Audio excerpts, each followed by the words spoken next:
na kung saan sila ay pinipersecute ng mga Muslims, na kung hindi sila magpapakonvert sa Muslim, sila ay dapat umalis sa lugar na yon, o kaya kung mananatili pa rin sila na non-Muslim sa lugar na yon at nahuli sila, sila ay papatayin.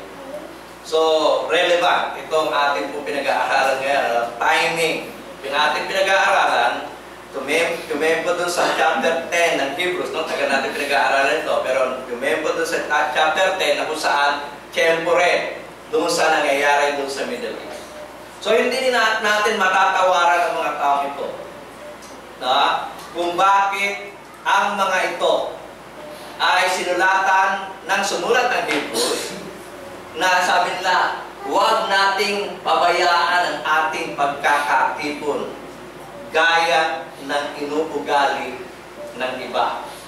Okay? So, kung naalala niyo yung binasa natin noong nakaraan, chapter 10, verse 25, ulit natin basahin ang sabi po doon ng banal na kasulatan. Sa chapter 10 ng Hebrews, at ang ating talatang babasahin ay naandun po sa 25. Ganito po ang ating mababasa buhat sa banal na salita. Na huwag nating pababayaan ang ating pagkakatipon na gaya ng inuugali ng iba. Ito po, kaya po nasabi ito ng sumulat, nung panahon nila, meron ng mga Kristiyano na naduduwag. Meron ng mga Kristiyano na natatakot, isa praktika yung kanilang religion. Meron ng mga Kristiyano na tuwing unang araw ng Sanlinggo, timing para sa pagtitipon, para sa worship, para sa assembly, hindi na sila dumadalo. Hindi natin matatawaran kung bakit sila ganon.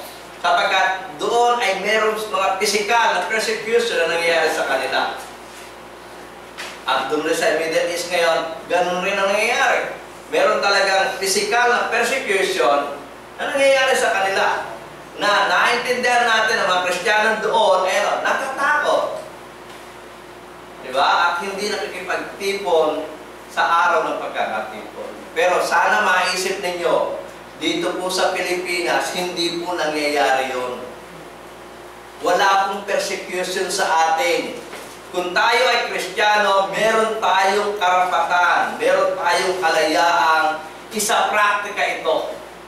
At tinatadhana rin ito ng ating konstitusyon na ang bawat mamamayan ng bansang Pilipinas ay may karapatan, isa praktika ang kanyang pananampalataya. So sana yung bagay na yan na huwag nating pabayaan pagkakatipon, hindi sana applicable sa atin yan eh. Diba? Kasi hindi naman tayo, hindi angkop ang sitwasyon. Kaysa doon sa sitwasyon nung mga sinusulatan. Kaya sila nagpapabaya sa pagkakatipon, sila'y naduduwag, sila'y natatakot. Kaya tuwing darating ang araw pagkakatipon, hindi sila nakadadalo. Kung mahina ang pananampalataya mo at mahal mo ang iyong buhay na ayaw mong mawala ito, natural hindi ka makipagtipon. Nakuha niyo ba yun? Pero sa panahon natin ngayon at dito sa sitwasyon natin, dito sa Pilipinas, hindi dapat applicable ito. Dapat sa panahon ng pagkakatipon, dapat nandito tayo sapagkat walang pipigil sa atin. Walang nananakot sa atin upang isa praktika ang pribilehiyong ito na tayo ay sumamba sa Diyos. Nakita natin, iba yung sitwasyon nila sa sitwasyon natin. Kaya nga, kapag tayo nag-aaral ng banal na salita, tinitignan natin yung, yung sitwasyon, tinitignan natin yung konteksto. Ito bang sulat na ito applicable sa akin o hindi? At dito nakikita natin sa ating pag-aaral, ang mga taong ito ay tunay na nahirapan sa kanilang pamumuhay, buhat nang tanggapin nila ang ating Panginoon Kristo. At hindi nangyari sa atin ito. So sa ating pag-aaral, makikita natin sa konteksto, inilalarawan ng sumulat, ano ang sitwasyon ng mga taong ito nang sila ay tumanggap ng pananampalataya sa ating Panginoong Kristo. So, muli natin buksan ang ating mga aklat at simulan natin ang pagbasa mula doon sa 32 hanggang 33 ng aklat ng Hebreo, Kapitulo 10, no? At ang ating babasahin po ay mula sa salinan ang Biblia.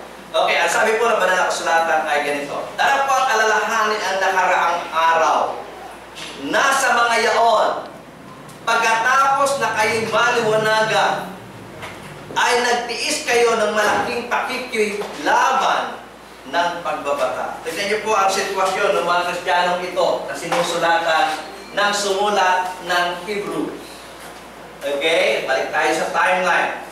Makikita natin, dito sa sitwasyon nila, ipinaalala ng sumulat ng Hebrews kung ano naging kalagayan nila mula nang sila ay maliwanagan.